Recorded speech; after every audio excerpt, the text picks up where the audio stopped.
बिस्मिल्लाहिर्रहमानिर्रहीम। अस्सलाम वालेकुम नाज़रीन, मैं हूं लियाकत हुसैन और आप देख रहे हैं मेरा यूट्यूब चैनल। तो चलते हैं सबसे पहले अपनी लाहौर की खबर की तरफ, जो लाहौर से फवाद चौधरी साहब को गिरफ़्तार करके और रिमांड राहदारी लेके और उनको इस्लामाबाद पहुंचा दिया गया। इस्लामाबाद में जब उनको 8:30 बजे के करीब तकरीबन पेश किया गया मजिस्ट्रेट के सामने, तो मजिस्ट्रेट के सामने उनके वकीलों ने इस्तात की कि जी ये जो मुकदमा है उसको ख़ारिज होना चाहिए। इससे पहले कि एक ख़बर मैं आपको लाहौर की देता चलूँ। लाहौर ने जो 6 बजे शाम को बुलाया था आईजी पंजाब और आईजी इस्लामाबाद को, तो उससे बड़ी उम्मीदें वाबस्ता हो गई थी, लेकिन उन सब उम्मीदों पे उस वक्त पानी फिर गया जब वहाँ पे उन्होंने दरख्वास्त को काबिल समात करने से इनकार कर दिया और उसको दरख्वास्त को मुस्तरद कर दिया।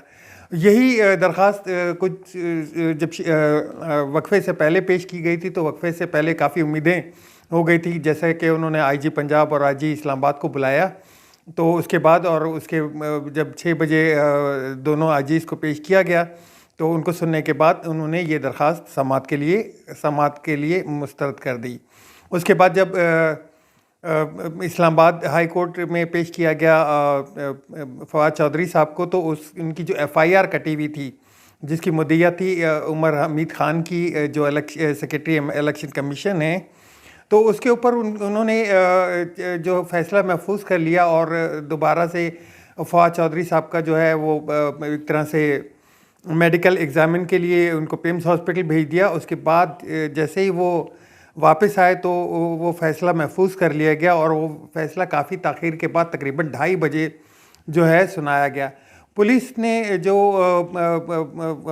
वकील थे, उन्होंने 8 दिन की जो जुडिशल रिमांड था वो दरख्वास्त की थी, तो अदालत ने उनको 2 दिन की जुडिशल रिमांड दिया है उनका, और 27 जनवरी को फवाद चौधरी को दोबारा पेश करने के लिए कहा गया है।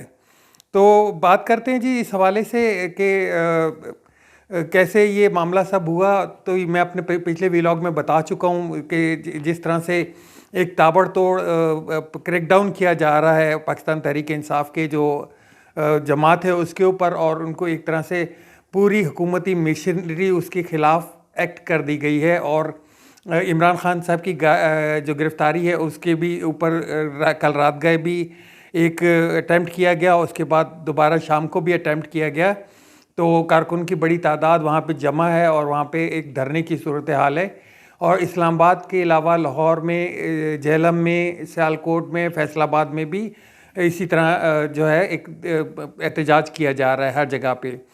तो अगर इस प्रेस कॉन्फ्रेंस को देखें जो कल उन्होंने की थी, तो उसमें उन्होंने एक जो है इलेक्शन कमीशन पाकिस्तान को एक मुंशी के उससे कहा, जिस पे ये जो है एफआईआर कटी और उन पे जो मुकदमा दर्ज किया गया। आज से पहले हम देखते हैं कि कितने ही जो काफ़ी दफ़ा ऐसा मतलब इस तरह का बयान आ चुका है जो पॉलिटिकल पार्टीज़ हैं, लेकिन उनके ख़िलाफ़ तो कभी ऐसी कोई कार्रवाई नहीं की गई। ये एक पहली दफ़ा हो रहा है कि जैसे माशाल्लाह से भी बदतरीन दौर जो है इस वक्त गुज़र रहा है, और एक बात को लेके उसके ऊपर एफआईआर क्या, उसके ऊपर गद्दारी के मुकदमात कट रहे हैं। इससे पहले देखा होगा कि आपने शहबाज गिल के ऊपर गद्दारी का मुकदमा कटा, उससे पहले आप देखें कि आज़म स्वाति के ऊपर, उसके पहले साबिर शाकिर के ऊपर, अरशद शरीफ के ऊपर, समी इब्राहिम के ऊपर। तो ये लगातार एक तांता बंधा हुआ है, और इसके ऊपर उन्होंने कोई रियासत के ख़िलाफ़ तो बात नहीं की, उन्होंने तो हुकूमती इदारे के ख़िलाफ़ बात की। उनके ऊपर एफआईआर कट सकती थी। दूसरा, उनके वकील, उनके भाई हैं फैसल, एडवोकेट फैसल, उनका कहना ये था कि हमारे घर में तो 2 दफ़ा जो है वो मोहतरमा फातिमा जिन्ना भी आ चुकी हैं, और हम लोग का एक बाइज़्ज़त घराना है, जिसके ऊपर कल रात को जो है एफआईआर कटने के फ़ौरन बाद, और एफआईआर का पता भी नहीं था, वो तो बाद में मीडिया ने निकाला कि कोहिसार थाने में एफआईआर कटी हुई। उससे पहले तो जिक्र ही नहीं था इसका, और उससे पहले गिरफ़्तारी कर ली गई, कोई तफ्तीश नहीं की गई, कुछ नहीं किया गया, और डायरेक्ट जो है अदालत में पेश किया गया। अदालत में फवाद चौधरी साहब ने भी कहा कि मैं सुप्रीम कोर्ट का एडवोकेट हूँ, और उनको जिस तरह से पेश किया गया, ऐसे जैसे दहशतगर्द जैसे मुंह पे सफ़ेद कपड़ा डाल के उनको उनको पेश किया गया वहाँ पे, और उनका 2 दफ़ा मेडिकल कराया गया, एक दफ़ा लाहौर में भी कराया गया और दूसरी दफ़ा पिम्स हॉस्पिटल में भी कराया गया। तो ये एक तरह से हुकूमती मशीनरी पूरी तरह से तहरीक इंसाफ को दबाने के उसमें लग गई है, और वही बात सिर्फ इतनी है कि दोबारा से जैसे लेवल प्लेइंग फील्ड कहा जा रहा है कि इमरान खान को गिरफ्तार किया जाए, इमरान खान को किसी भी केस में नाहिल करके जो है वो बराबर किया जाए, और उसके बाद जो नवाज शरीफ साहब आएँ और इलेक्शन का ऐलान हो। इससे पहले अभी तक जो है आइन की खिलाफ वर्जी करते हुए दोनों गवर्नर्स जो हैं, जो कि इमरान खान साहब ने अपनी तकरीर में भी जिक्र किया कि उन्होंने कोई इलेक्शन की डेट भी नहीं दी है अभी तक, और जो है एक तरह से इस तरह का मोड चल रहा है कि इलेक्शन की डेट भी नहीं दी जा रही, और जब से जब केयर टेकर गवर्नमेंट आ जाती है तब तो फिर तो तमाम पॉलिटिकल पार्टी को एक यकसू मैदान दिया जाता है कि आप खुल के अपनी कैंपेन करें और खुल के जो है इज़हार करें अपने मंशूर का और इलेक्शन की तरफ जाएं। लेकिन इधर तो मामलात ही कुछ और हैं, मामलात क्रैकडाउन की सूरत में अख्तियार कर चुके हैं। जैसे वो बैठे फ़ौरन ही JIT का उन्होंने जो निगरान था उसको चेंज कर दिया गया, IG पंजाब को चेंज कर दिया गया, चीफ सेक्रेटरी पंजाब को चेंज कर दिया गया। तो एक तरह से एक दीवार से लगाने जैसी सूरत हाल है PTI की तरफ, PTI के लिए। और जो हालात दिख रहे हैं वो मज़ीद कंसंट्रेशन की तरफ जा रहे हैं। दूसरी तरफ देखें हम तो डॉलर जो है वो 12 रुपये ऊपर जा चुका है, और जो ओपन मार्केट का एक रेट है वो उनको फिक्स करने का एक बोल दिया गया है स्टेट बैंक की तरफ से, तो वो तकरीबन 152 रुपये है। लेकिन IMF से जिस तरह से बात हो रही है कि IMF से की तमाम जो उनकी जो डिमांड थी वो मंजूर कर ली गई हैं, तो डॉलर भी तकरीबन 262 के करीब जाता हुआ नज़र आ रहा है। आज इंटरबैंक में डॉलर जो है वो 231 रुपये का हो गया है।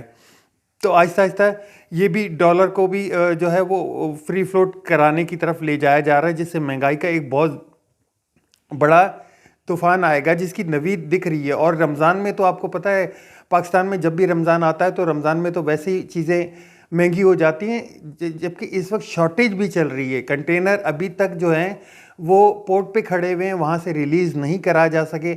इन सब चीज़ों को एक जगह पे रख के ना इकॉनमी का सोचा जा रहा है, ना माशियत का सोचा जा रहा है, ना बेरोज़गारी की तरफ देखा जा रहा है कि जिस तरह से बेरोज़गारी और महंगाई है, इनको सिर्फ ये इशू नज़र आ रहे हैं कि जी किसी तरीके से इनको एक तरह से इनका जो मकबूलियत है उसको गिराया जाए, और उसको, और ये जो मकबूलियत है ये गिरेगी नहीं, ये दोबारा से रिएक्ट करेगी। इसमें दोबारा से फंस जाते हैं ये लोग जाके, क्योंकि 25 मई का वाक़या आपको याद होगा। 25 मई का जो वाक़या हुआ था, जो एक तरह से मारधाड़ की गई थी, उसके बाद जो 17 जुलाई का इलेक्शन आया था, 17 जुलाई के इलेक्शन में PTI पाकिस्तान तहरीक इंसाफ को 80% वो वोट मिले थे, 80% कामयाबी हुई थी उनकी।